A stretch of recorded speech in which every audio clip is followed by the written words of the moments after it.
Olá amigo, olá amiga, bem-vindo ao canal Professor Rodrigo Batista. Aqui juntos todos os dias estudamos a Palavra de Jesus. Hoje então é quarta-feira, dia 5 de novembro, e o nosso tema de estudo hoje é Porta de Esperança. Quando eu era criança tinha um programa na televisão, no SBT, em que o apresentador Silvio Santos, ele colocava lá uma porta, bem grandona no estúdio, e as pessoas faziam pedidos. A produção trabalhava com esses pedidos, chamavam essas pessoas, e às vezes a porta se abria e não tinha nada, e era bem triste. Ou às vezes a porta se abria e tinha exatamente o que a pessoa queria. Por isso era chamado de a Porta da Esperança, aquilo que eles esperavam. E as pessoas ficavam muito felizes, era bem gostoso ver na televisão como as pessoas ficavam felizes com aquilo. Era realmente uma porta de esperança. Claro que era só uma coisa simbólica, são coisas materiais, mas era bacana ver a alegria, principalmente nas crianças, de muitas coisas que elas pediam, e às vezes coisas simples que seus pais não podiam dar para elas, mas elas recebiam ali na Porta da Esperança. Bom, a lição de hoje também fala sobre esperança, fala também sobre certeza. Deus agora abre portas para o povo de Israel. Na história que nós vimos até aqui, o povo de Israel enfrentou Jericó, saiu vitorioso, e enfrentou uma cidade chamada Ai e saíram derrotados. Por que foram derrotados? Porque foram arrogantes, porque foram orgulhosos, se afastaram de Deus e começaram a ficar autoconfiantes, como se a vitória fosse deles. E além disso, havia o pecado de Acã. Nós vimos ontem, durante a semana, temos visto também que ele havia tomado de coisas que Deus disse para não tomar, não ter para si, mas confiar na sabedoria e no poder de Deus. Ele não confiou, levou a maldição sobre si e sobre a sua família, e todos eles foram destruídos, mortos mesmo, porque haviam desobedecido a lei de Deus, o amor de Deus, quebrado o pacto com Deus, que era a única coisa que mantinha o povo de Israel vivo e forte. Agora eles entenderam isso. Buscaram a Deus de joelho e oração, confessando seus erros, confessando que haviam falhado, e agora eles teriam que continuar a conquista da terra prometida. Mas como conquistar Ai? Ai era uma cidade poderosa.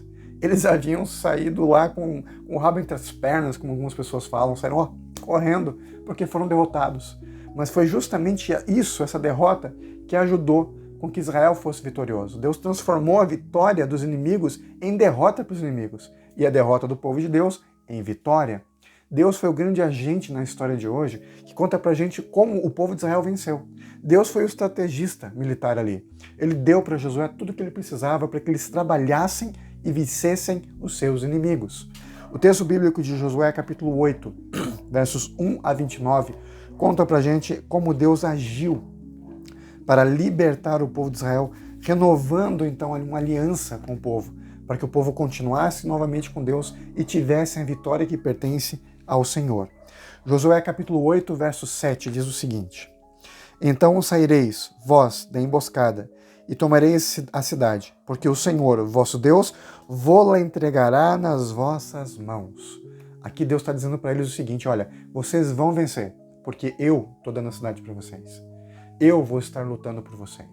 E o texto bíblico, é o texto de maior no livro ali que fala pra gente sobre estratégia militar, conta que o povo de Israel armou emboscadas, os inimigos viram um pequeno grupo do povo de Israel vindo contra eles, os inimigos acharam que venceriam de novo, que Israel sairia correndo deles, levaram todo o seu exército contra aquele pequeno contingente, que era na verdade uma isca contra os inimigos. O povo de Deus fugiu, atraindo o exército inimigo, e enquanto isso, a maior parte do exército, então, invadiu a cidade por trás, destruiu a cidade. E quando a cidade estava lá levantando fogo, a fumaça da cidade, o povo de Ai viu que a sua cidade estava sendo destruída. Eles quiseram voltar, mas já não tinham o que fazer, porque daí o povo de Israel, que estava fugindo, começou a avançar, sob a ordem de Josué, sob o comando de Josué. Então agora o povo de Israel estava vindo atrás e na frente. O povo de Ai foi completamente arrasado, eles foram destruídos, foram derrotados, e suas casas, tudo que eles tinham foi destruído, porque agora Israel estava confiando em Deus. A lição da escola sabatina fala pra gente que nessa época Josué ele pode ter usado uma espada que era chamada de cimitarra. Ultimamente você já deve ter visto essa espada, que ela é usada por povos árabes, é aquela espada que parece uma foice, Essa espada que parece uma foice, chamada de cimitarra, provavelmente era a arma que Josué usou ali, a espada que Josué usa como um símbolo real mas também um símbolo de soberania para as pessoas daquela época. Aquele tipo de espada mostrava que a pessoa que a usava era um rei, um senhor, um nobre, um chefe de guerra, um general.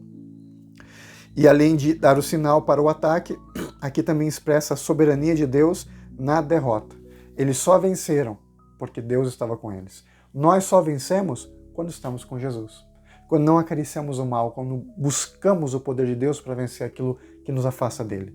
Não existe outra opção. Ou estamos com Cristo, ou estamos afastados dele. Ou estamos com a vida, ou estamos com a morte. A escolha é nossa. E hoje eu convido você a também ter escolha. A escolher com Jesus. A entender que existe uma porta, chamada porta da graça, que está aberta para você e para mim hoje. Jesus abriu essa porta da esperança, para que a gente tivesse esperança verdadeira, real, confiando no poder de Deus, para nos libertar, para nos salvar, para nos fazer melhores, para a gente alcançar aquilo que Deus deseja para a gente, que com certeza é o melhor, porque todas as coisas cooperam para o bem daqueles que amam a Deus, daqueles que são chamados segundo o propósito de Deus e aceitam esse propósito para suas vidas. Sabe por que você está aqui hoje? Porque Deus escolheu te dar uma mensagem de esperança, uma mensagem de um novo começo, de confiança em Deus, que é capaz de nos dar muito mais do que podemos sonhar ou pensar. Que Deus possa te abençoar, que você aceite a esperança, que você entre pela porta da graça, pela porta da esperança, confiando que Jesus, que é o nosso pastor, que é o nosso Senhor, soberano e vitorioso, lutará cada batalha na sua vida, na minha vida. Vamos juntos orar? Obrigado, Senhor, pela vitória que o Senhor deu ao povo de Israel, pela porta de esperança, o caminho que nos dá a salvação. Israel entrou naquela cidade inimiga e cumpriu a vontade de Deus. E Deus deu a eles a vitória. Que o Senhor possa nos dar hoje a vitória contra todos os nossos inimigos, contra o poder do mal nas regiões celestes. Que possamos ser vitoriosos sabendo que é Deus que nos dá a vitória. Nos acompanhe, Senhor.